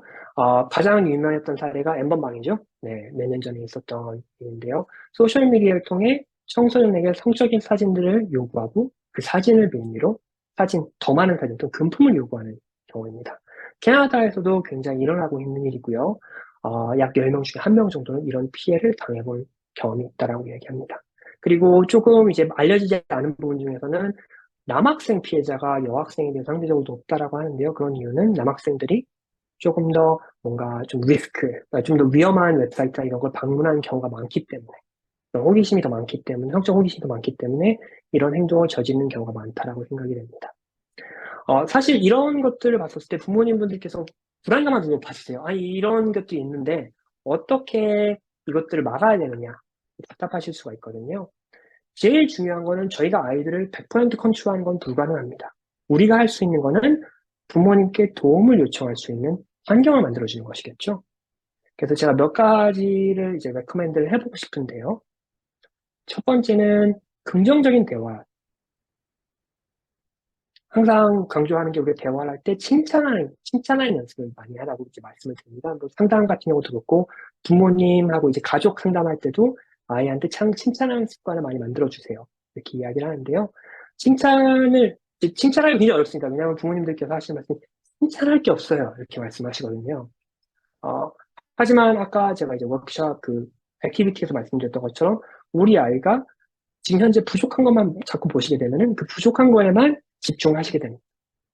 어떤 것들이 아이가 이런 것들은 조금 부족하지만 그래도 이런 것들을 잘하고 있다. 라는 것들을 조금 찾아보실 수 있는 연습을 해주셨으면 좋겠고요. 제가 한 가지만 더 첨언을 하고 싶다면은 칭찬과 축하의 차이를 조금 인지해 주셨으면 좋겠습니다. 칭찬이란 그 사람이 보인 행동이고요. 축하는 그 행동으로 인한 결과물입니다. 몇 년 전에 김연아 선수가 굉장히 오래된 일이에요. 김연아 선수가 금메달 땄었을 때, 금메달 딴 거를 물론 칭찬한다고 하기보다는 축하한다고 이야기하죠. 그리고 김연아 선수가 금메달 따기 위해서 수많은 노력을 했던 것은 축하하는 게 아니라 칭찬한다고 이야기합니다. 우리는 아이들의 결과보다는 행동에서 칭찬하는 연습을 해야 된다고 이야기를 하거든요.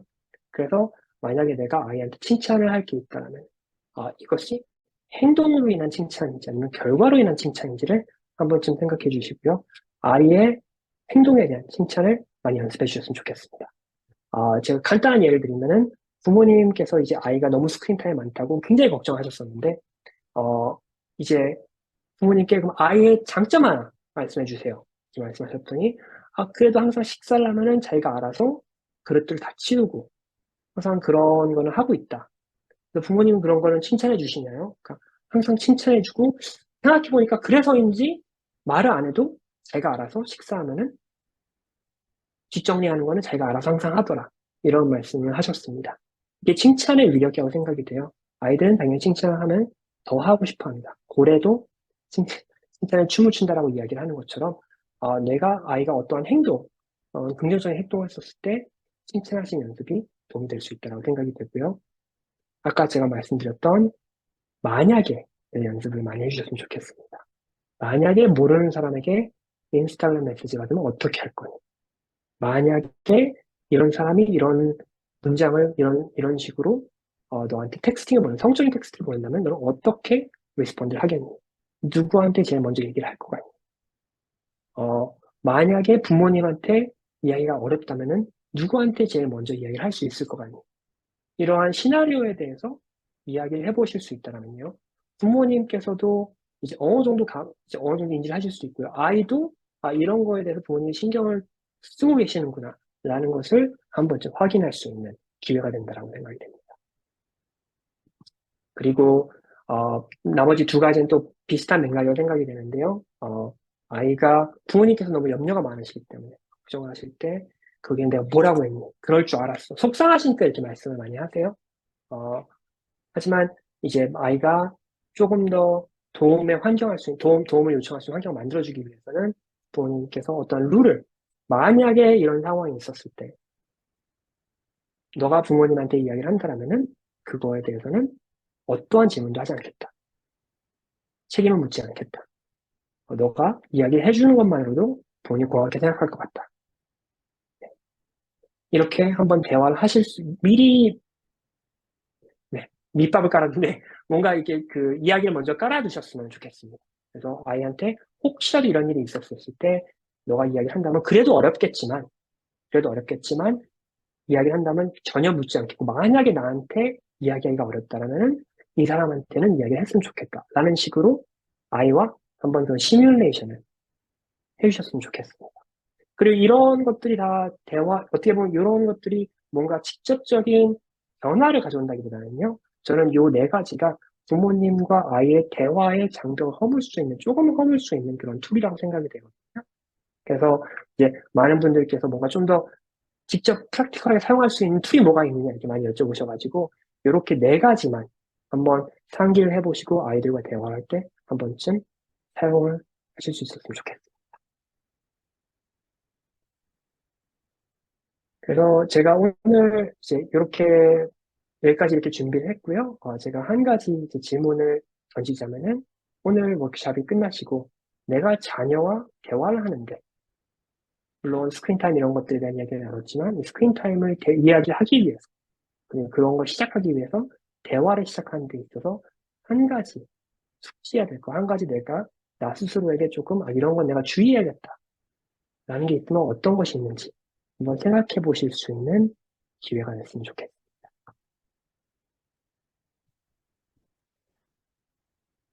네. 그래서 제가 오늘 준비한 거는 여기까지고요. 지금 이제 아까 저한테 채팅창으로 질문 주셨는데 제가 요거 답변 드리고 다른 질문 있으신 경우 질문 받도록 하겠습니다. 자녀 보호 기능은 몇 살까지가 적절할까요? 구글 패밀리 링크의 경우는 13세 기준이었던 것 같은데 13세는 스스로 가능하다고 보면 될까요? 저는 사실 13세 자녀 보호 기능은 저는 개인마다 다를 수 있는데요. 제가 생각하는 경우는 저는 13세는 기준이 저는 아니라고 생각이 됩니다. 제가 권장하는 거는 이제 부모님이 보셨었을 때 아이가 어느 정도 이거를 통제하는 게 가능한지를 생각해 보시는 게 중요해요. 사실 구글의 답이 정확하다라고 생각하지는 않습니다. 그래서 이제 부모님분들께서는 18, 17세, 이제 고등학교 졸업할 때까지도 어느 정도 이런 거에 접속에 대해서 제재를 가하시는 분들도 계시고요. 그리고 어떤 분들은 이제 어느 정도 아이한테 이제 맡겨도 되겠다 이런 분들이 계시는데요. 아이들과의 만약 이런 걸로 해서 마찰이 생기신다라는 마찰이 생기는 이유는 하나입니다. 부모님께서 아이들이 아직 부모님한테 신뢰를 얻지 못했기 때문이거든요. 그러기 위해서는 부모님께서 이제 서제스트 하실 수 있는 거는 아이가 우리 가족의 신뢰를 얻기 위해서 어떤 것들이 바뀌어야 될지를 한번 생각해 보셨으면 좋겠습니다. 그리고 그런 것들을 통해서 아이한테 너한테 이러한 것들이 조금 바뀔 수 있다라면은 가족이 이런 자녀 보호 기능을 어느 정도는 풀어줄 수 있는 게 감안할 수 있지만 아직은 이런 신뢰를 얻지 못했기 때문에 부모님께서 그리고 그거를 안 됐기 때문에 무작정 안 된다는 게 아니라 이런 걸 바뀔 수 있는 여지를 보여준다는 충분히 이런 거를 보호 기능을 어느 정도는 릴리즈할 수 있다라는 대화를 한번 해보시는 걸 저는 추천하고 싶습니다. 네. 또 다른 질문 있으실까요?